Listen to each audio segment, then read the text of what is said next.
Good morning बच्चों। मैं फिर से इस यूट्यूब चैनल पर आप लोग को स्वागत करता हूं और आप लोग को सभी को गुड मॉर्निंग। जो भी बच्चे इस चैनल को देख रहे होंगे या जहां से भी देख रहे होंगे पूरे बिहार से, ठीक है। ये केवल चैनल आप लोग ये मत समझिएगा कि केवल ये चैनल गोपालगंज जिला के लिए है, ऐसा नहीं है। ये पूरे बिहार के लिए है, बिहार क्या पूरे देश के लिए है। हम पूरे देश के लिए काम करते हैं, ठीक है। तो बच्चों, मैंने इससे पहले 3 सेशन पढ़ा चुका हूं और कल जो सेशन पढ़ाया था, आई होप कि आपको वो बेहतर समझ में आया होगा और कल के बाद मैं उस सेशन को थोड़ा सा आगे के लिए चलता हूं। बच्चों, मैंने आपसे एक डिस्कस किया था, एक बातचीत किया था कि आप एनसीईआरटी बुक को थोड़ा सा भी स्किप नहीं कर सकते हो, ठीक है। क्योंकि आप जब स्किप करोगे तो आपका जितना भी क्वेश्चन बनता है, आप चाहे आप कॉन्सेप्ट उठा कर देख लो, चाहे थ्योरी उठा कर देख लो, तो वहां से क्वेश्चन वो कतई मतलब छोड़ता नहीं है। वो क्वेश्चन वहीं से वो अपना ले चलता है, ठीक है। ध्यान दीजिएगा। जैसे अभी हम यहाँ से बात करते हैं, ठीक है, यहाँ से बात करते हैं। अभी हम क्वेश्चन की बात करते हैं। अभी जैसे अभी हम पिछले बार अभी हम जस्ट अभी कल की बात कहे थे, हम उसी चीज को थोड़ा सा रिकॉल कर देते हैं, ठीक है। उसी चीज को रिकॉल कर दिया जाता है, ठीक है। ध्यान दिया जाए। और मैंने जो इस चीज को बताया था, ठीक है, कि यूक्लिड जो होता है वो दो धनात्मक पूर्णांक ए और बी, आपके पास जो भी संख्या होंगे ए होंगे और ये बी होंगे, इस पर थोड़ा सा गहन अध्ययन किया जाए। देखिए, ए और जो बी होगा ये हमेशा आपका धनात्मक होगा, ठीक है, और वो हमेशा धनात्मक होगा। और हम जो अभी यूक्लिड विभाजन एल्गोरिथम की जो चर्चा कर रहे हैं बच्चों, ये हमेशा आपका मसा निकालने की एक प्रक्रिया होती है, ठीक है, जो कि आपको एक मसा निकालने में मदद करेगा। और ये एक ऐसा जो श्रृंखला जो होती है, ये अभी हम इस पर चर्चा करेंगे। कल की बात हमने यहीं तक छोड़ा था कि ये जो बात होती है कि सुपरिभाषित चरणों की एक श्रृंखला होती है। मतलब एक सुपरिभाषित मतलब एक परफेक्ट, मतलब एक कॉन्सेप्ट बोल सकते हैं जिसमें एक वो स्टेप बाय स्टेप को फॉलो करता है, ठीक है। और इसका नाम जरूर याद कर लीजिएगा कि किसने दिया था, किस मैथमेटिशियन ने दिया था। तो मोहम्मद इब्न मूसा अल ख्वारिज़मी ने दिया था। और जो शब्द है ये क्या है, अलजेब्रा से लिया गया है बच्चों, ठीक है। खैर, हम इस पर भी बात करेंगे, आगे की बात अभी आने वाली है। अभी हम चलते हैं नेक्स्ट टॉपिक पर चलते हैं। आज का जो टॉपिक हमारा जो बचा हुआ है, ठीक है, आज का जो टॉपिक बचा हुआ है, आज हमें पढ़ना है दशमलव प्रसार पढ़ना है। 2 टॉपिक पढ़ाने के बाद हम एनसीईआरटी पर चलेंगे। हमने कल की बात यहीं तक किया था और जो कि थोड़ा सा हमने आपको रिकैप करा दिया।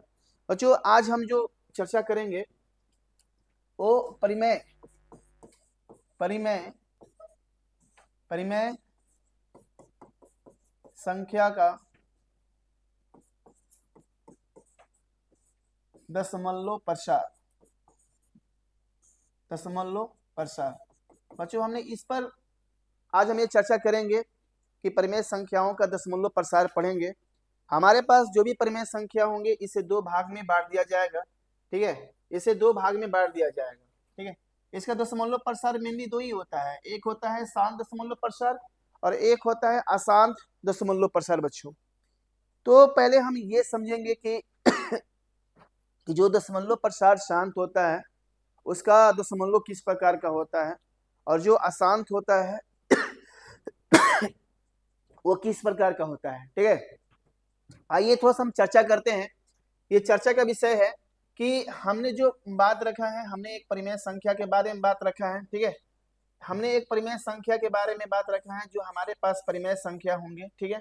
ये परिमेय संख्या जो आप देख रहे हो क्यू, ये क्यू आपके पास जो एक सआभाज्य संख्या होंगे, मतलब कोई भी संख्या होंगे। लेकिन इस क्यू का जब हम क्यू का अभाज्य गुणनखंड करेंगे बच्चों, क्या करेंगे, क्यू का अभाज्य गुणनखंड, जरा ध्यान से समझा जाए। क्यू का अभाज्य गुणनखंड, क्यू का अभाज्य गुणनखंड करेंगे। लेकिन अगर हम जैसे इसका क्यू का अभाज्य गुणनखंड करते हैं तो इसमें कुछ कंडीशन को फॉलो करता है क्यू। अगर वो क्यू कंडीशन को फॉलो नहीं करेगा तब वहीं से हम डिसाइड करेंगे कि जो हमारा जो दशमलव प्रसार होगा वह शांत होगा या फिर क्या होगा, अशांत होगा बच्चों, ठीक है। आइए थोड़ा ध्यान से हम बातों को समझते हैं और उसको जानने का प्रयास करते हैं कि अगर हम क्यू का अगर हमने अभाज्य गुणनखंड किया, आप देख रहे हो, हमको इसको जो करना है ये एक हम अभाज्य गुणनखंड के रूप में तोड़ेंगे। अब बार बार अभाज्य के बारे में सुनोगे, अभाज्य अभाज्य आएगा। आपने अभाज्य की चर्चा कर लिया है, ठीक है। जरा ध्यान से देखा जाए, जब इसका हम गुणनखंड करेंगे तो इसका जो पावर होगा 2 के पावर n और 5 के पावर m। याद कीजिएगा कि इसका जो भी n और m होगा बच्चों, ठीक है, जो भी और n m होगा, तो देखिए अब ये भी कोई जरूरी नहीं है कि केवल 2 और 5 ही हो सकता है, केवल 2 भी हो सकता है, केवल 5 भी हो सकता है, लेकिन इसी के रूप में इसका अभाज्य गुणनखंड होना चाहिए। और जो m और कॉमा n जो होगा वो हमेशा क्या होगा, 0, मतलब 0 से बड़ा होगा। ठीक, इस बात को ध्यान दीजिएगा। हम बराबर भी नहीं कर सकते हैं, बराबर कहेंगे तो फिर वो थोड़ा सा मतलब दिक्कत में हो जाएगा। क्यों होगा कि अगर हम 2 के पावर 0 कर दे तो वैल्यू 1 हो जाएगा। क्या होगा बच्चों, 1 हो जाएगा। तो फिर तो 1 तो हम कर नहीं सकते हैं, ठीक है। आइए थोड़ा सा हम इस चीज को ध्यान से इसको देखा जाए, ठीक है। आइए, मैंने जो लिखा है, अगर इसका Q का अभाज्य गुणनखंड 2 के पावर n 5 के पावर m, ठीक है, या पहले m n कर सकते हैं, इसमें कोई आपको जोर जबरदस्ती नहीं है, पहले m n कर सकते हैं, ठीक है। लेकिन ये कंडीशन फॉलो होना चाहिए कि 2 के पावर n और 5 के पावर n, 2 के पावर n और 5 के पावर m या n, मतलब जो भी पावर रख सकते हैं।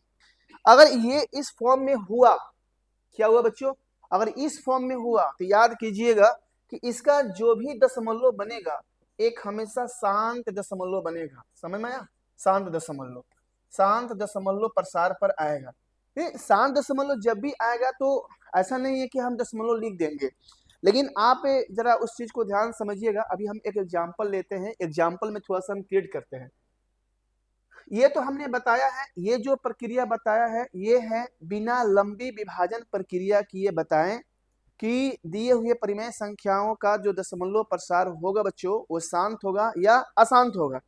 ये बिना लंबी विभाजन प्रक्रिया दिए हुए बताना है। मैंने ये जो मेथड बताया है, आप जब 1.4 पढ़ेंगे, 1.4 पढ़ेंगे तो आपको वहां से देखने को मिलेगा, ठीक है।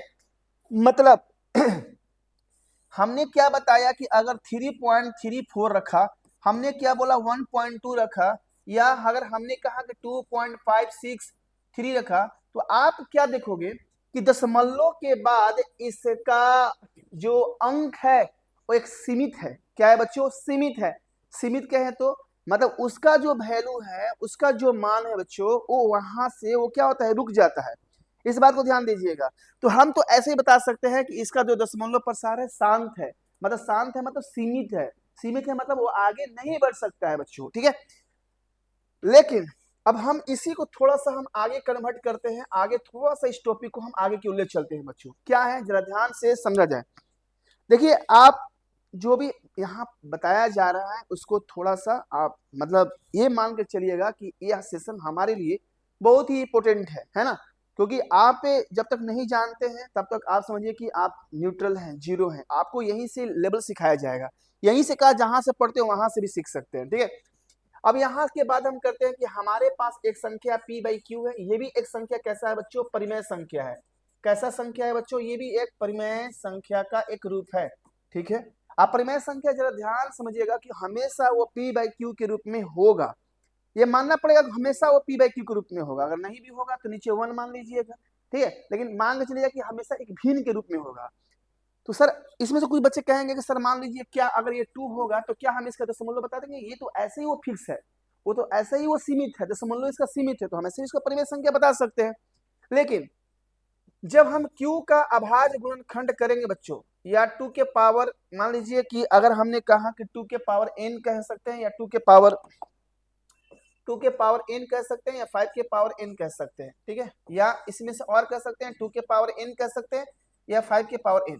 लेकिन इसमें क्या नया चीज जुड़ने वाला है, जरा इस चीज को ध्यान दीजिएगा। मैंने क्या बोला कि 2 के पावर n गुने 5 के पावर n, इसके अलावा कोई भी नंबर आ जाए, इसके अलावा कोई भी नंबर आ जाए बच्चों, चाहे 3 हो, 7 हो, 9 हो, 11 हो, कोई भी नंबर आ जाए, इस बात को ध्यान दीजिएगा कि ये इसका जो दशमलव प्रसार बनेगा वो क्या बनेगा बच्चों, अशांत। क्या बनेगा, अशांत।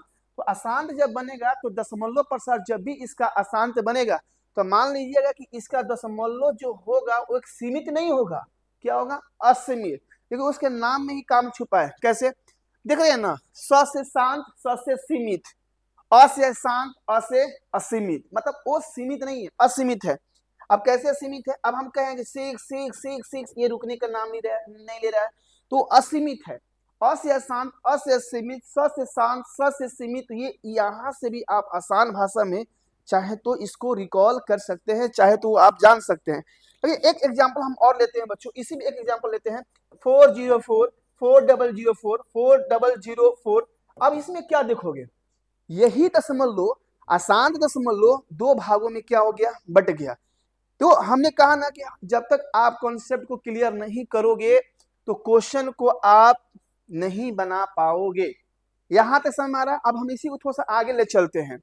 ये जो प्रोसेस जो देख रहे हो बच्चों, ये जो प्रोसेस जो देख रहे हैं, ये जो प्रोसेस जो देख रहे हैं, इसका आएगा 1.4 जब पढ़ाएंगे तो वहां क्या आएगा, बिना लंबी विभाजन प्रक्रिया किए हुए बताएं कि दिए हुए परिमेय संख्याओं का दशमलव शांत है या शांत है, तब इस कॉन्सेप्ट का हम यूज करेंगे। लेकिन अगर यही क्वेश्चन कर दें कि दिए हुए दशमलव प्रसार बताएं कि इसका रूप परिमेय संख्या के रूप में लिखा जा सकता है या नहीं, तब हम वहां से उसका डिवाइड करेंगे। समझ सकते हैं कि एक कॉन्सेप्ट दो क्वेश्चन, दो कॉन्सेप्ट एक क्वेश्चन, मतलब क्वेश्चन का बंटवारा कैसे भी कर सकते हैं ऐसे में। तो हम चलते हैं थोड़ा नेक्स्ट स्लाइड की ओर चलते हैं, आप इसको ध्यान दीजिएगा। अब हम इसमें थोड़ा सा हम एक चीज का चर्चा बच्चा और करेंगे, जरा सा इसमें देखा जाएगा। ये है दशमलव प्रसार। क्या है, दशमलव प्रसार है बच्चों। तो ये दशमलव प्रसार क्या है, इस बात को जरा सा ध्यान से अंकित किया जाए। दशमलव प्रसार क्या है। अब हम आपसे पूछे कि दशमलव जो, और हम आपसे पूछे कि दशमलव प्रसार जो है उसे दो भागों में क्या किया जाएगा, बांट दिया जाएगा। ठीक है, बहुत नॉर्मल चीज है ये थोड़ा सा कॉन्सेप्ट को मतलब चाहे तो आप बेहतर ढंग से देखिए, और देखिए क्या आपको ये सीखना ही पड़ेगा, ये बहुत ही कंपलसरी है आपकी आगामी परीक्षा। ठीक है, इसे क्वेश्चन हमेशा वो पूछते रहते हैं। यहाँ से एक दो दशमलव बनेंगे बच्चे, एक बनेगा शांत, ठीक है, एक शांत दशमलव, ठीक है, ठीक है, और एक बनेगा जैसे इंग्लिश में बोल सकते हैं टर्मिनेटिंग डेसिमल और नॉन टर्मिनेटिंग डेसिमल। और नॉन टर्मिनेटिंग डेसिमल भी दो तरह के होते हैं, एक रेकरिंग डेसिमल और एक नॉन रेकरिंग डेसिमल में वहां से वो बंटवारा हो जाता है। खैर हमने दोनों भाषा का यूज किया। ठीक है, इसके बाद आता है क्या, अशांत दशमलव। क्या आता है बच्चा, अशांत दशमलव। ध्यान से समझिएगा चीज को, अशांत दशमलव। अब ये शांत दशमलव में क्या है कि जो भी दशमलव के बाद जो वैल्यू होगा, जो भी दशमलव के बाद वैल्यू होगा, एक उसका एक सीमित होगा, मतलब वो रुका हुआ होगा। वो दशमलव के बाद उसका वैल्यू का मान आगे नहीं बढ़ेगा, मतलब वो रुका हुआ, सीमित होगा।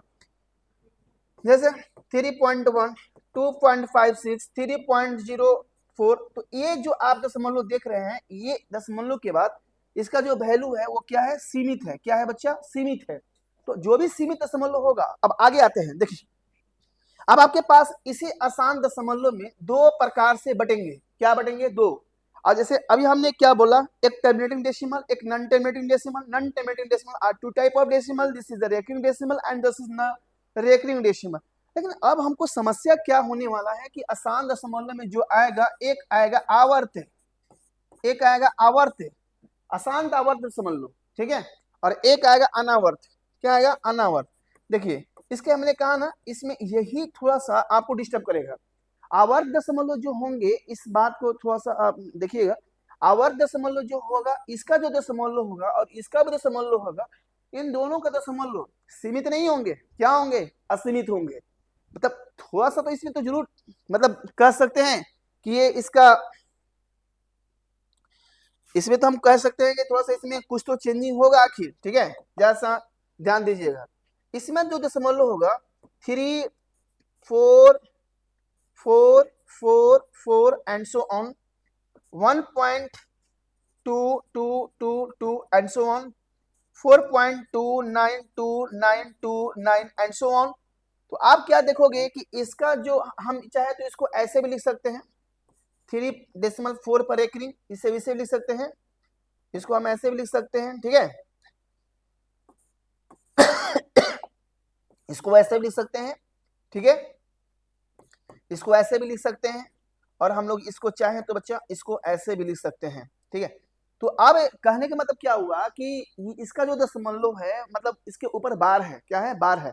कहीं कहीं एग्जाम में इसको ऐसे भी लिखता है, कभी कभी इसको ऐसे भी लिखता है, तो आपको वहां से विचलित नहीं होना है। मतलब याद कीजिएगा, जितने मतलब अंक पर वो बार देगा या बिंदु देगा, उतना ही वो बार बार क्या होगा, रिपीट होगा। क्या होगा, रिपीट होगा।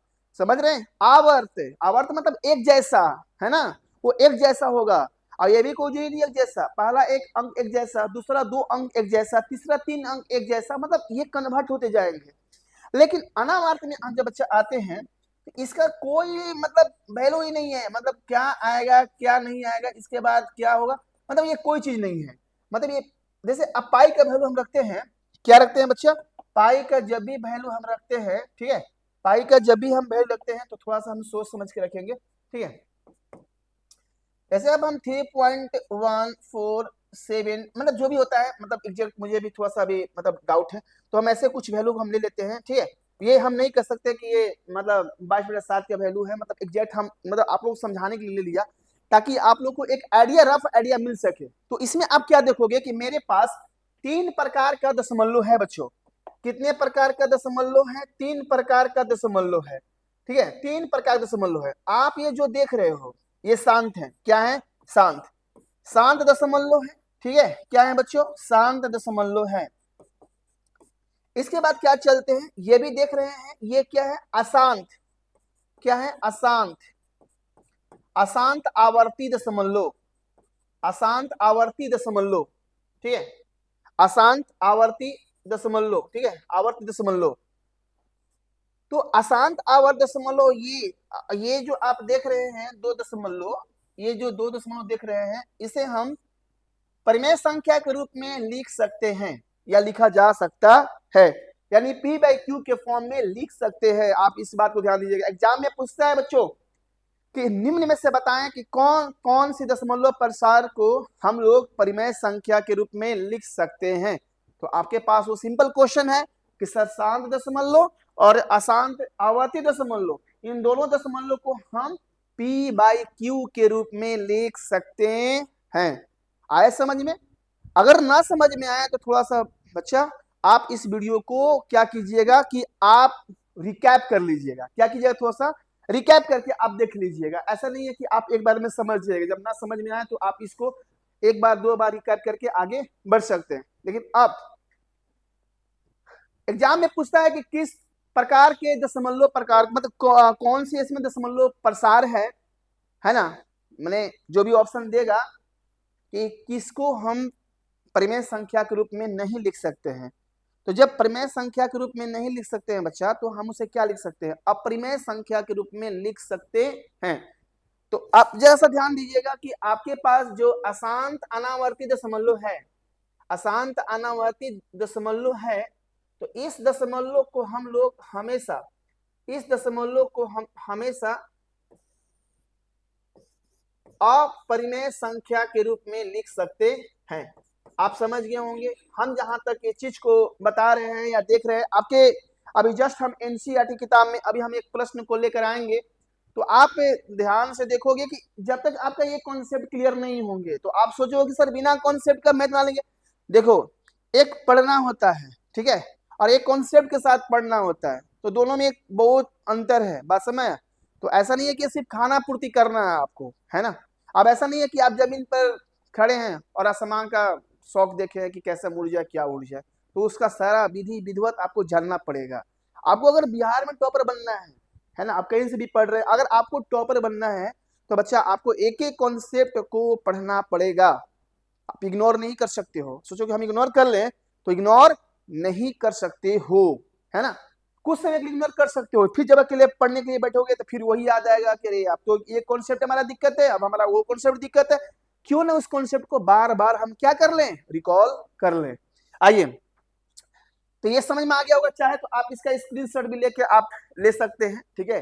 तो हम आते हैं अब नेक्स्ट स्लाइड की ओर। नेक्स्ट स्लाइड में अब इसमें बच्चा, अब इसमें कोई क्वेश्चन हमें नहीं लग रहा है कि कॉन्सेप्ट नहीं लग रहा है कि अब ये कॉन्सेप्ट कुछ बचा होगा। थोड़ा सा अब हम क्वेश्चन की ओर चलते हैं, जो हम क्वेश्चन को जहां से छोड़े थे, अभी हम जो पढ़े हैं उसके बारे में थोड़ा सा बारे में बात करते हैं, ठीक है। तो हमने अभी दो कॉन्सेप्ट के बारे में बताया कि बिना लंबी विभाजन प्रक्रिया किए हुए बताएं कि जो परिमेय संख्या का दशमलव है वो शांत है, वो क्या है, अशांत है। आपने क्या पढ़ा है, मैंने कितना पढ़ाया है, मैंने कॉन्सेप्ट कितना क्लियर है, अभी आपको ये पता चल जाएगा, ठीक है। तो खैर अभी हम डायरेक्ट उस टॉपिक पर चलते हैं, उस टॉपिक पर चलते हैं, ठीक है, जिस टॉपिक पर हम लोगों ने देखा था, ठीक है। आइए देखते हैं थोड़ा सा कि हम कहाँ तक इसको ले गए थे, और उसके बाद हम चलते हैं। देखिए आपके पास एनसीईआरटी का भी आप चाहे तो देख सकते हैं। मेरे पास तो बुक है नहीं, अब इतने सारे बच्चे जो बैठे हैं, अब ये कोई जो ही नहीं है कि सबके पास वो बुक होगा, ठीक है, वो सबको पास बुक होगा। ये क्वेश्चन सबको स्लाइड पर दिख भी रहा होगा बच्चों, ठीक है। खैर हम आगे की ओर चलते हैं। हमारा क्वेश्चन जो है, हमारा क्वेश्चन यही हमारा, इसमें से अगर हमसे कोई पूछा जाए कि सबसे इंपोर्टेंट क्वेश्चन कौन सा है, तो ये पहला क्वेश्चन को हम बताने का प्रयास करेंगे। ये क्वेश्चन कोई मायने रखता है, ये फिर से तीसरा क्वेश्चन जो है, जो एग्जाम का जो पर्पस से जो क्वेश्चन बताया गया है, आगे हम इसकी चर्चा करेंगे, ठीक है। आगे क्या है कि ठीक है, तो आगे हम बताने का प्रयास करेंगे। आपके पास जो प्रश्न है, अभी हम प्रश्न 1.2 देखेंगे, तो इसमें आपको थोड़ा सा मिलेगा, ठीक है। थोड़ा सा हम इस स्लाइड को और छोटा कर देते हैं, ठीक है, हाँ ठीक है। तो अभी हम आएंगे, अभी ये भी क्वेश्चन है, ये बहुत सिंपल क्वेश्चन है, ठीक है। अब इस टाइप का भी क्वेश्चन है, आप देखोगे, आपको हम बोले ना कि एनसीईआरटी का एक एक चीज, चाहे वो कॉन्सेप्ट हो, चाहे वो क्वेश्चन हो, आप उसको छोड़कर आगे नहीं बढ़ सकते हैं, ठीक है, आगे नहीं बढ़ सकते हैं। आप एनसीईआरटी को इग्नोर नहीं कर सकते। आज के जमाने में जितने भी, चाहे नीट के एग्जाम हो, चाहे जेईई के एग्जाम हो, चाहे कोई भी एग्जाम है बच्चा, चाहे यूपीएससी के एग्जाम हो, आप बच्चों देखोगे ना, वहां पर जो भी एक्सपीरियंस लोग होते हैं ना, सबसे ज्यादा फोकस करते हैं, पता क्या, एनसीईआरटी बुक को ही फोकस करते हैं, और आप जो है एनसीईआरटी बुक को स्किप कर जाते हैं। इसलिए तो आपका दिमाग में ये चलता है कि एनसीईआरटी में क्वेश्चन बहुत कम है, मैं कहाँ से क्वेश्चन लाए। हम कह रहे हैं कि एक ही क्वेश्चन को 5 बनाओ या 10 बार बनाओ। हम कह रहे हैं कि एक बुक को 100 बार बनाओ, 100 बुक को 12 बार बनाने से कोई फायदा नहीं है। एक बुक को इतना परफेक्ट बना लो कि वो बुक का हर एक क्वेश्चन, हर एक कॉन्सेप्ट आपके जहन में, दिमाग में चलता रहे, है ना। आइए हम आगे चलते हैं, अभी एक क्वेश्चन बताते हैं। अभी ये देखे होंगे, देखिए फिर आ गई ये, ठीक है। पहले हम उस क्वेश्चन पर चलते हैं। अभी हम जिस टॉपिक पर हमने क्या किया, बात किया, ठीक है। आइए हम पहले क्वेश्चन निकालते हैं, ठीक है।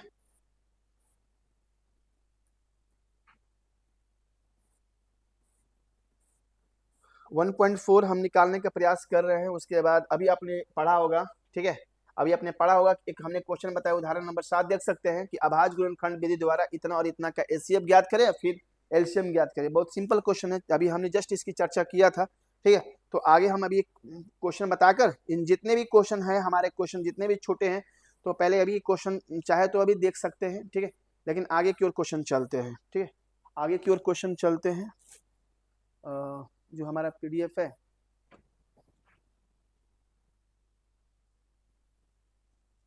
हाँ यही है। तो हम अभी जो कॉन्सेप्ट को पढ़ाए हैं, आप चाहे तो इस कॉन्सेप्ट को अभी हम आपको दिखा देते हैं। अभी हमने कॉन्सेप्ट जो पढ़ाया है, तो उसी कॉन्सेप्ट को बच्चा अभी रन कराते हैं, आगे की ओर देखते हैं, ठीक है। मेरे पास जगह भी पर्याप्त है, आपके बुक में भी ये क्वेश्चन लिखा होगा, ठीक है, आपके बुक में भी ये क्वेश्चन लिखे होंगे, कि ध्यान से देखिएगा कि मैंने पहला क्वेश्चन बताया कि बिना लंबी विभाजन प्रक्रिया किए बताएं, ठीक है, कि निम्नलिखित प्रमेय संख्याओं का दशमलव प्रसार शांत है या शांतवर्ती है। सिंपल है बच्चा, अभी हमने क्या बताया, ठीक है, जरा सा ध्यान से देखिएगा। सिंपल है कि आप जरा ध्यान दीजिएगा कि आपका जो P बाई क्यू है, ठीक है, आपका जो P बाई क्यू है, आपका जो P बाई क्यू है, ठीक है, पहले इसको हम यहाँ पर कर लेते हैं, मेरे पास स्पेस काफी है। यहाँ पर P बाई क्यू है, ठीक है। हमने क्या बताया था बच्चा कि Q का जो हम अभाज्य गुणनखंड करेंगे 2 के पावर n या 5 के पावर n करेंगे, या केवल 2 के पावर n आ जाए, ठीक है, केवल 2 के पावर n आ जाए, या केवल 5 के पावर n आ जाए, मतलब जो भी आ जाए। इसके अलावा अगर कुछ भी आ जाएगा तो उसका जो दशमलव प्रसार होगा, तो आप समझ लीजिएगा कि वो क्या होगा, अशांत होगा। क्या होगा, अशांत होगा। इसके अलावा अगर कुछ भी आए तब बताइए। अभी हमारे पास क्वेश्चन दिया है, बहुत सारे क्वेश्चन हैं, पहले हम इसी क्वेश्चन को टारगेट करते हैं। आप क्या देख रहे हैं, 129 मतलब 129, 2 के पावर 2, 5 के पावर 7 और 7 के पावर 5। आप इसमें क्या देख रहे हैं कि 2 के पावर 2 था, तो ये पावर कुछ भी चल सकता है, जो घात है, घात कुछ भी जा सकता है, लेकिन आधार हमारा 2 और 5 ही होना चाहिए, ठीक है। घात हमारा कुछ भी हो जाए, हमें उसे कोई परवाह नहीं है, लेकिन आधार हमेशा 2 और 5 के रूप में होना चाहिए। हमने 5 देखा, तो अब देखो हमारा क्या था, 2 भी था, 5 भी था, लेकिन इसके अलावा हमें क्या मिल गया बच्चा, 7। क्या मिल गया, 7। तो अब इस दशमलव प्रसार को हम क्या बोलेंगे कि हमारा जो दशमलव प्रसार बनेगा वो क्या बनेगा, अशांत। क्या बनेगा बच्चा, अशांत बनेगा, वो अशांत दशमलव प्रसार बनेगा, ठीक है। तो आप हिट एंड ट्रायल मेथड की मदद से आप चाहे तो इस क्वेश्चन को आप ऐसे भी इसको देख सकते हैं कि 7 के पावर 5 था, तो हमारा जो दशमलव बनेगा 7। अब एक क्वेश्चन हम आपके पास और ले रहे हैं, हम क्वेश्चन धीरे धीरे लेंगे। 15 है, 15 का बच्चा पहले हम अभाज्य गुणनखंड करेंगे, तो 6 3 इंटू क्या करेंगे, 5 करेंगे। ये 3 से कट गया, 6 2 कट गया, तो 2 5 के पावर क्या मिला, 1। अब हम नीचे क्या देख रहे हैं कि आधार हमारा 5 है, बहुत अच्छा है। हमने क्या बताया था कि 2 भी होना चाहिए या 5 होना चाहिए, या इसके अलावा 2 और 5 के अलावा अगर कुछ भी मिला तो हम उसे अशांत की श्रेणी में क्या करेंगे, रख देंगे, ठीक है बच्चों। तो हम ये क्या देख रहे हैं कि यहाँ 5 है, तो इस दशमलव प्रसार को पता है हम क्या बोलेंगे, शांत बोलेंगे। क्या बोलेंगे, शांत दशमलव। क्या बोलेंगे, शांत दशमलव। अब मतलब देखो हमने बोला ना कि कोई भी कॉन्सेप्ट ऐसा नहीं है कि जो आपको छूकर निकल जाए, क्वेश्चन को छोड़कर निकल जाए।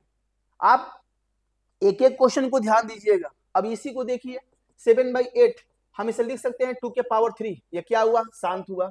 आप पहले आपको करना क्या है ना कि नीचे वाले को अभाज्य गुणनखंड के रूप में व्यक्त कर देना है।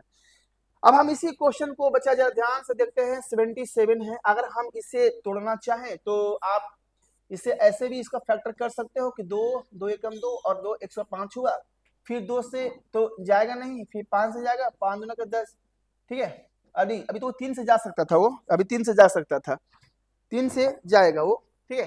तो 3 से हम क्या करेंगे, इसे जा सकता है, क्योंकि हम उसे डायरेक्ट हम नहीं लिख सकते हैं, ठीक है, हम डायरेक्ट नहीं लिख सकते हैं। तो ये थोड़ा सा, ये प्रोसेस थोड़ा सा गलत है। हम 2 के 5, 2 के बाद 5 नहीं लिख सकते हैं, 2 के बाद 3 आता है, 5 के बाद 3 नहीं आता है, ठीक है, इसलिए मैंने इसको कट कर दिया।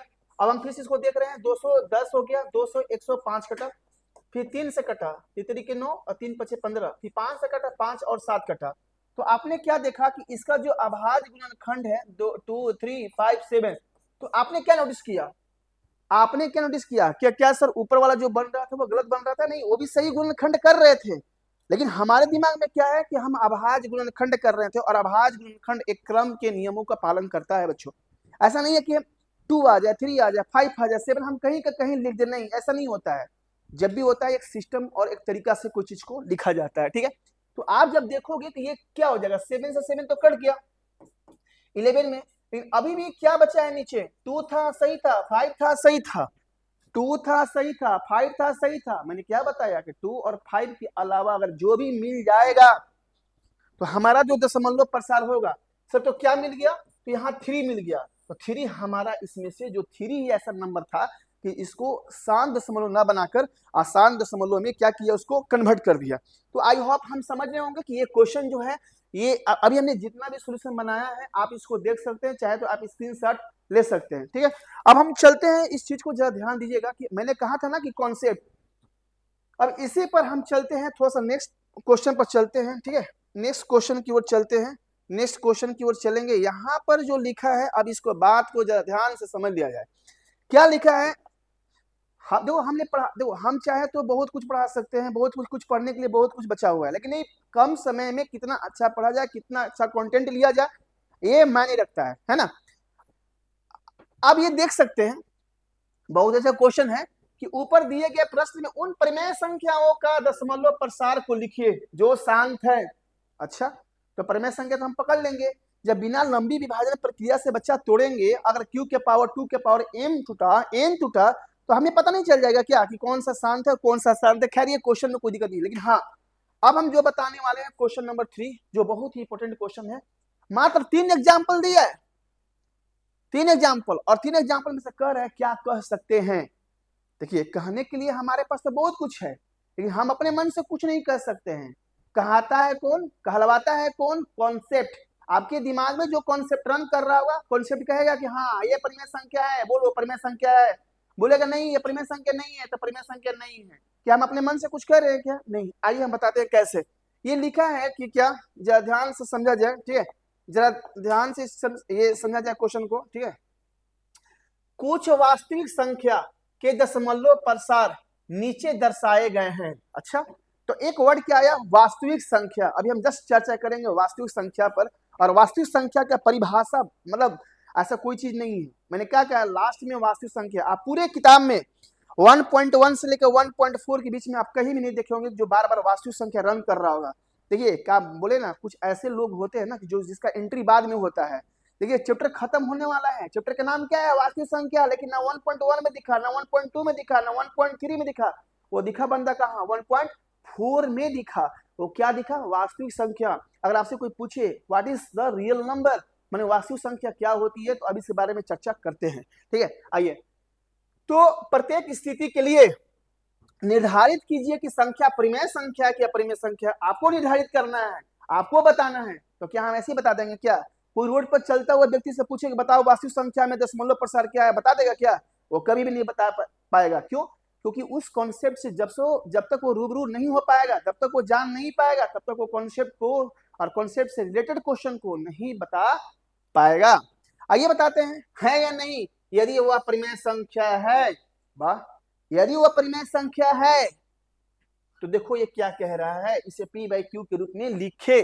और Q का अभाज्य गुणनखंड के बारे में आप क्या कह सकते हैं? क्या कह सकते हैं? मैंने कहा ना, हमारे में नहीं, आप लोगों में एक बहुत आदत खराब है कि क्वेश्चन को मन से नहीं पढ़ते हैं। क्वेश्चन आया, जो आया, टिक टिक टिक टिक करते चले गए। मैंने कहा ना, जो बच्चे 100 में 100 मैथ में लाते हैं वो कहीं आसमान से टपक कर नहीं आते हैं। बात समझा? उनके लिए कोई अलग सा दिमाग नहीं होता है। क्या होता है? वो मेहनत करते हैं, वो कॉन्सेप्ट पर ज्यादा वो क्या करते हैं? फोकस करते हैं। आया समय में? और एक चीज बता देते हैं, अगर आपको टॉपर बनना है 500 में 498 लाइए, 400 480 लाइए, तो मैथ सब्जेक्ट का योगदान नहीं होता है। उसमें सोशल साइंस भी होते हैं, साइंस भी होते हैं, इंग्लिश भी होते हैं, मतलब ऑल सब्जेक्ट जितना भी रिलेटेड होता है। बात समझे? तो आप एक तराजू पर रखकर सब सब्जेक्ट को रख के पढ़ सकते हैं। अब ऐसे नहीं कि किसी को ज्यादा किसी को कम, और ज्यादा कम कीजिएगा तो परीक्षा में ज्यादा कम नंबर भी आपको देखने को मिलेगा। आइए इसको थोड़ा सा चर्चा करते हैं कि ये क्या लिखा है, ये नंबर के बारे में आप क्या कह सकते हैं? ये नंबर है, बताइए, जरा ध्यान से समझो। मैंने बताया था ना कि दशमलव प्रसार के बाद अगर अंक रुक जाए, सीमित हो जाए, 100 से सीमित और 100 से शांत, और जो शांत होगा, जो सीमित होगा बच्चों, वो परिमेय संख्या के रूप में लिख सकते हैं। हम थोड़ा सा एग्जाम्पल लेते हैं, इतना बड़ा तो एग्जाम्पल हम ले ही सकते हैं। ये क्या है? 4 3। अब दशमलव के बाद ऐसा नहीं 12 13 14 15 नहीं, दशमलव के बाद हमेशा हम अंक को ब्रेक कर देते हैं, संख्या में जो भी अंकों से तोड़ देते हैं बच्चों। क्या लिखा है? 1 2 3 4। आप समझ सकते हैं? 1 2 3 4 5 6 7 8 9। आइए इसे परिमेय संख्या के रूप में लिखे। आप पकड़ लिए, आप जान गए कि शांत दशमलव है। वो कह रहे हैं कि अगर वो शांत दशमलव है, वहां पे एक लिखा हुआ था कि परिमेय संख्या है या नहीं, परिमेय संख्या के रूप में इसे व्यक्त करें, ठीक है। अगर वो शांत दशमलव है तो हम आइए दशमलव काउंट करते हैं, कितना है? 1.10, 2.20, जितना दशमलव आएगा उतना नीचे हम 1 पर 0 बिठाते चले जाएंगे, है ना। आइए 4 3 1 2 3 4 5 6 7 8 9, दशमलव कितना है? 1 2 3 4 5 6 7 8 9, 1 2 3 4 5 6 7 8 9, 1 2 3 4 5 6 7 8 9। कुछ इसमें से बहुत सारे बच्चे होंगे, पता है क्या, इसका गुणनखंड तोड़ेंगे। 9 का तोड़ते रहो, 9 का तोड़ते रहो, 2 2 2 2 5 5 5 5। लेकिन नहीं, हम आपको एक ऐसा कॉन्सेप्ट बताते हैं कि इतना भी करना नहीं पड़ेगा, और गुणनखंड का भी वो अभाज्य संख्या का गुणनखंड है, उसके रूप में वो टूट जाएगा। तो सर बोले कैसे सर, आपके पास क्या वो तरीका है? देखो बच्चों, अगर 1 10 होगा, सोचो कि 1 10 को बनने में, हमको शिक्षक बनने में कितना समय लगा होगा, क्या क्या लगा होगा? समय लगा होगा, पैसा लगा होगा, अच्छे टीचर नहीं मिले होंगे तो बाद में अच्छे टीचर मिले होंगे। ये सारे कॉम्बिनेशन होते हैं, तब जाकर एक अच्छा सा प्रोडक्ट बन पाता है। अभी यही है, अब इसको फैक्टर करना है। आपके पास वो कॉन्सेप्ट नहीं, परीक्षा में बैठकर मार्ग गुणनखंड कर रहे हैं, तो वो सारा व्यर्थ है। अगर आपको टाइम पता नहीं है, टाइम पता है, कॉन्सेप्ट पता नहीं है, तो फिर आप बनाते रहिए क्वेश्चन को। आइए जब 1 10 बना होगा तो इसमें कितना कितना 2 और कितना 5, तो कहोगे सर 1 2 1 5। हम कि अच्छा, बहुत अच्छा बात बोला। हम बोलेंगे सर ये बताइए कि अगर 2 0 होगा तो कितना 2 कितना 5। सर देखिए, जितना 0 होगा उतना 2 और उतना 5, आया समझ में? जितना 0 होगा उतना 2 उतना 5। अब हम कहने का मतलब क्या है कि 2 के पावर 2 और 5 के पावर 2। सर एग्जांपल लीजिए, एक ऐसा एग्जांपल लीजिए ताकि हम लोग उसको जवाब दे पाए। देखो बच्चों, हम एक ऐसा एग्जांपल देते हैं, हम बताओ ये लिख दिए, कितना 0 4 0, बताओ कितना 2, तो तू कहोगे सर 2 के पावर 4 और 5 के पावर 4। अब इसी को तोड़ना होगा, कितना 0 9 0, तो नीचे अगर हम इसको तोड़ेंगे तो 2 के पावर 9 और 5 के पावर 9, यही हमारा आंसर हुआ। और ये अभी हमने बताया ना, अभी हमने एक कॉन्सेप्ट बताया था कि अगर नीचे q का वैल्यू 2 के पावर n और 5 के पावर n दिखा, इसका जो दशमलव प्रसार होगा वो क्या होगा, शांत होगा। तो आई होप कि आप इस टॉपिक को बेहतर समझ रहे होंगे। अगर ना समझ में आए तो इस वीडियो को आप बार बार रिकैप करके देख सकते हैं। ठीक है बच्चों, अब हम थोड़ा सा चलते हैं। आप चाहे तो इसका स्क्रीनशॉट भी ले सकते हैं। ठीक है, मैंने जैसे बताया आप स्क्रीनशॉट को ले सकते हैं। आइए इसके बारे में जरा सुनिए, इसके बारे में देखिए क्या है। 0.120, 1 0, फिर 2 0, फिर 3 0, मैंने कोई आता पता नहीं है, वो बढ़ता जा रहा है, दशमलव रुकने का नाम नहीं ले रहा है, असीमित है। असीमित है मतलब अशांत है। लेकिन याद कीजिएगा, अशांत दशमलव भी 2 प्रकार के होता है बच्चों, एक आवर्त दशमलव और एक अनावर्त। हम कहें कि एक ही डिजिट जब बार बार रिपीट करे, बस में एक ही डिजिट बार बार रिपीट करे। ठीक है, अब जैसे इसको देखिए, इसके ऊपर रेकरिंग लगा है, तो ये क्या कह रहे हैं, 43 डेसिमल 1 2 3 4 5 6 7 8 9, फिर रिपीट करेगा 1 2 3 4 5 6 7 8 9, फिर रिपीट करेगा। तो ये बार बार एक ही चीज को रिपीट करेंगे, तो इसको हम परिमेय संख्या के रूप में लिख सकते हैं, और इसे हम परिमेय संख्या के रूप में नहीं लिख सकते हैं। आई होप कि आप इस क्वेश्चन को बेहतर ढंग से समझ रहे होंगे। आइए, तो आपने अभी क्या नोटिस किया कि हमने 1.4, अभी हमने जितना कॉन्सेप्ट पढ़ाया 1.4 आपको एकदम जल्दी बन गया। थोड़ा सा हम इस पर आते हैं। ठीक है, थोड़ा सा हम इस पर आते हैं, आगे की ओर चलते हैं। ठीक है, तो हम 1.2 में थोड़ा सा आते हैं इसका। ठीक है, 1.2 अभी हम जो अभी अभी अभी ये भी हम ये भी चर्चा करेंगे, हम एक भी टॉपिक नहीं छोड़ेंगे, आप मत समझिएगा, हम नहीं छोड़ेंगे। ये सिंपल है, वो प्रूफ करने वाला है, हम इसको प्रूफ करेंगे। अब 1.2 में थोड़ा सा आते हैं बच्चों, ये 1.2 ये रहा। ठीक है, आई होप ये सबको दिख रहा होगा। ठीक है, क्या लिखा है, निम्नलिखित संख्याओं को अभाज्य गुणनखंड के रूप में व्यक्त करें। किसके रूप में, पढ़ो क्या लिखा है, ये पढ़ो क्या लिखा है, अभाज्य गुणनखंड के रूप में व्यक्त करें। आया समय में, यानी प्राइम फैक्टराइजेशन। हमने कहा ना, क्वेश्चन को देखो, आधा क्वेश्चन आपको वही बनवा देगा, लेकिन हम लोग पढ़ते ही नहीं है। आइए पहले इसको देख लिया जाए, फर्स्ट क्वेश्चन को थोड़ा सा देख लिया जाए। ठीक है, फर्स्ट क्वेश्चन को देख लिया जाए। 140 को आप अभाज्य गुणनखंड कीजिए। हम चाहे तो इसे स्मार्ट तरीके से कर सकते हैं। कैसे, हम बता रहे हैं, देखो कैसे इसको स्मार्ट तरीके से किया जा सकता है। 140 कैसे बना होगा बताओ जरा, सोचो। 14 इंटू 10 है ना, और 14 कैसे बना होगा, 2 इंटू 7, और 10 कैसे बना होगा, 2 इंटू 5।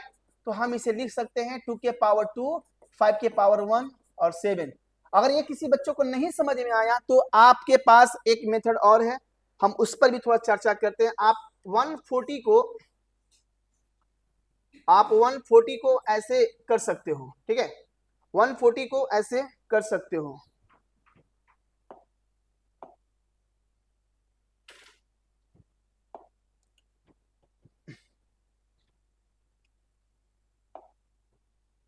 ठीक है,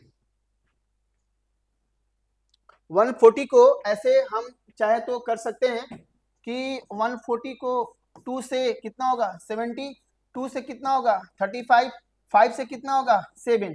तो 140 का प्राइम फैक्टराइजेशन अभाज्य गुणनखंड क्या होगा, 2 इंटू 2, 5 इंटू क्या 7। अभी वही हमने बताया, जैसे इसे पहले बताया था, 2 के पावर 2, 5 के पावर 5 इंटू 7।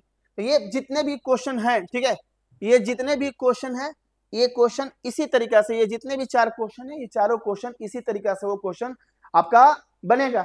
अब ये कोई जरूरी नहीं है कि सर आप सब क्वेश्चन बनाइए, आप सब क्वेश्चन बनाइए। देखो बच्चों, मेरे पास सारा क्वेश्चन बनाने का समय और टाइम का थोड़ा सा किल्लत है ना। तो आप एक क्वेश्चन से भी समझ सकते हैं और नहीं तो आप 10 क्वेश्चन से भी आप नहीं समझ सकते हैं, है ना। आप प्रयास कीजिएगा, है ना, और ना समझ में आए तो उसको कमेंट बॉक्स में आप टाइप कीजिएगा कि सर ये क्वेश्चन में दिक्कत है, तो हम उस क्वेश्चन को भी लेकर चलेंगे। आइए इसके बाद हम थोड़ा सा चलते हैं, नेक्स्ट क्वेश्चन की ओर चलते हैं, जरा ध्यान से समझिएगा, ठीक है। इसके बाद एक क्वेश्चन है, बहुत ही चर्चित क्वेश्चन है और एग्जाम का बहुत ही प्रिय क्वेश्चन है, बहुत प्रिय, किसी का प्रिय होता है तो एग्जाम का ये भी प्रिय क्वेश्चन है। क्या लिखा है? ACF 306 मतलब 306 और 657 का ACF जो है वो 9 है। बच्चा आप ध्यान से जब नोटिस करोगे तो यहाँ पर जो संख्या दिया है वही संख्या यहाँ पर भी दिया है, और जो संख्या यहाँ दिया है वही संख्या यहाँ पर भी दिया है। बात समझ रहा है? तो दोनों संख्या आपका क्या होगा? बराबर होना चाहिए।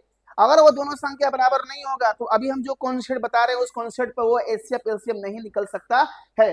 क्या आपका जो फॉर्मूला था, जरा इसको ध्यान से आप देखिएगा, ठीक है, आप जरा ध्यान से देखिएगा। हमारा कल का फॉर्मूला था प्रोडक्ट ऑफ टू नंबर, मतलब हमारे पास दो नंबर है ए और बी हमारे पास दो नंबर है और इन दोनों का मल्टीप्लाई इक्वल होता है एलसीएम गुने क्या? एचसीएफ।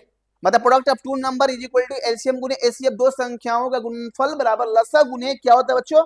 मसा। आइए हमारे पास दो संख्या कौन कौन है? 306 और 657।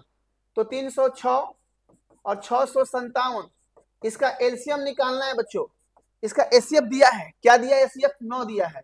अगर आपका विभाज्य का नियम पता होता ना तो इस क्वेश्चन को हम अभी जस्ट सोल्व कर देते हैं। लेकिन खैर थोड़ा सा ऐसा भी टॉपिक होता है जो हम लोग छोड़ के इग्नोर करके चले आते हैं। हमको एलसीएम निकालना है, तो 306 अगुने 657 अब आई क्या? 9। तो हम ये डिवाइड कर देंगे और जो भी हमें आंसर मिलेंगे वो क्या आएंगे? एलसीएम आएंगे बच्चों। क्या आएंगे? एलसीएम आएंगे। और इसमें से देखो एक क्वेश्चन क्या है हम वो भी बता देते हैं। कहीं कहीं कोई चीज बार बार रिपीट करता है, चाहे घंटी बार बार रिपीट करे, कोई बच्चा ट्रैक पर दौड़ता है, तो उस स्थिति में हम लोग एलसीएम निकालते हैं। लेकिन प्रश्न में कह दे सबसे अधिक, अधिक से अधिक, महत्तम, बड़ी सी बड़ी, तो हमेशा हम मसा निकालेंगे। और जिस क्वेश्चन में न्यूनतम कहे, छोटी सी छोटी कहे, कम से कम कहे, तो हमेशा हम क्या निकालेंगे? एलसीएम निकालेंगे बच्चों। तो अभी हम दो क्वेश्चन पर चर्चा करेंगे, उसके बाद हम सेशन को स्टॉप कर देंगे, ठीक है। आते हैं वो दो क्वेश्चन कौन सा है, थोड़ा सा उसको भी हम चर्चा कर लेते हैं। इसमें आप क्या देखोगे कि ये क्वेश्चन नंबर 7 है ना, किसी खेल के मैदान के चारों ओर एक वृत्ताकार पथ है। इस मैदान का एक चक्कर लगाने में सोनिया को इतना मिनट, जबकि मैदान में एक चक्कर लगाने के बाद रवि को इतना ही मिनट लगते हैं। तो मान लीजिए कि एक ही समय पर जब चलना शुरू करते हैं तो पुनः कब मिलेंगे? बात समझ में आ रहा है? अब ये अगर मान लीजिए कि अगर एक मैदान है, मान लीजिए कि एक फील्ड है, ठीक है, और एक फील्ड में अगर ये एक यहाँ पर सोनिया खड़ी है, ठीक है, एक सोनिया खड़ी है, ठीक है, और इसी फील्ड पर, इसी पॉइंट पर एक लड़का और खड़ा है, उसका नाम क्या था? सोनिया। और उसके बाद एक लड़का और कौन था? रवि। कौन था? रवि। एक रवि भी यहाँ पर खड़ा है, एक रवि भी खड़ा है। दोनों एक ही पॉइंट से दौड़ना शुरू करते हैं, कोई 18 मिनट में तो कोई क्या इसको निकालता है 12 मिनट में। तो पूछ रहा है कि ऐसा कौन सा समय होगा कि जो दोनों एक ही साथ मिलेंगे? सिंपल। अगर हम अच्छे बताइए क्या लगता है इसमें एचसीएफ निकलेगा क्या? नहीं, एचसीएफ हम नहीं निकाल सकते। अगर एचसीएफ निकालते तो 18 और 12 का एचसीएफ क्या होता? 6 होता। तो ये तो हो नहीं सकता है। लेकिन अगर इसका एलसीएम निकालते हम लोग, एलसीएम निकालते तो क्या आता? 36। वो कौन सा मिनट होता? 36वां मिनट। मतलब समझ सकते हैं 36 मिनट एक ऐसा मिनट आएगा 36 मिनट के बाद कि दोनों रवि और सोनिया दोनों एक ही पॉइंट पर, एक ही बिंदु पर पुनः क्या हो जाएंगे? मिल जाएंगे, ठीक है। तो बच्चों देखो अभी हमारे पास ज्यादा क्वेश्चन नहीं बचे हैं, तो हम आपको एक चीज बता देते हैं कि हमारे पास जितना भी क्वेश्चन बचा है, तो अभी हम थोड़ा सा हम इस पर थोड़ा सा बता देते हैं। कल हम लोग प्रूफ करेंगे कि √3 एक अपरिमेय संख्या है। और एक क्वेश्चन आपके पास और है, ठीक है, आपके पास एक क्वेश्चन और है, आपके पास एक क्वेश्चन और है।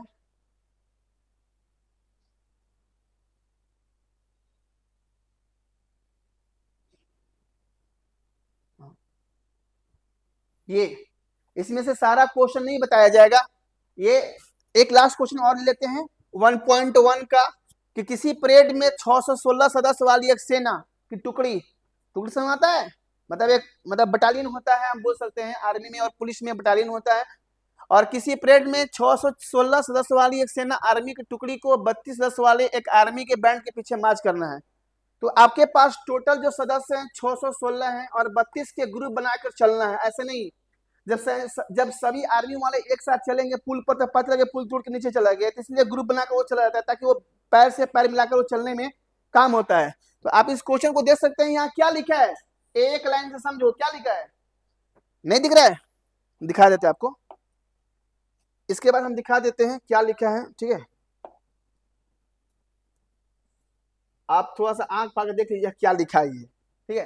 तो इसमें जो इसका लिखा है, इसमें इसका जो लिखा है, ये हम जिसके बारे में चर्चा कर रहे थे, ये पढ़ो क्या लिखा है। अधिकतम, बड़ी सी बड़ी, सबसे बड़ी, जहां पर ये वर्ड मिल जाए बच्चों तो हम एलसीएम नहीं निकालते हैं। क्या निकालते हैं? एचसीएफ। तो ऐसे भी वो हिंट कर रहा है अधिकतम संख्या क्या होंगी, अधिकतम संख्या क्या होंगी। तो भैया अधिकतम संख्या क्या होंगी, निकालो क्या, एचसीएफ, उन दोनों का एचसीएफ निकालिए। और बच्चों देखो, हमारे पास एक सेशन में हमें लगता है कि एक सेशन इसके लिए और चलना चाहिए, इसके लिए एक सेशन और चलना चाहिए, ठीक है, एक सेशन और चलना चाहिए। अभी हमने जितना बार पढ़ाया, तो आप देखें तो चाहे तो आप इसका स्क्रीनशॉट ले सकते हो, ठीक है। अभी हम जो पढ़ाया इससे पहले और इसके बाद हमने जो पढ़ाया था, ये पढ़ाया था, ये भी स्क्रीनशॉट ले सकते हैं। एक ये था, अब इसके बाद नहीं है। तो आई होप कि हमें आशा और विश्वास होगा कि ये जो आप लोग का सेशन होगा, ये आप लोग को बहुत ही अच्छा लगा होगा। तो इसके लिए आज का टॉपिक समाप्त, और थैंक्स और बेस्ट ऑफ लक, अपना ख्याल रखिएगा।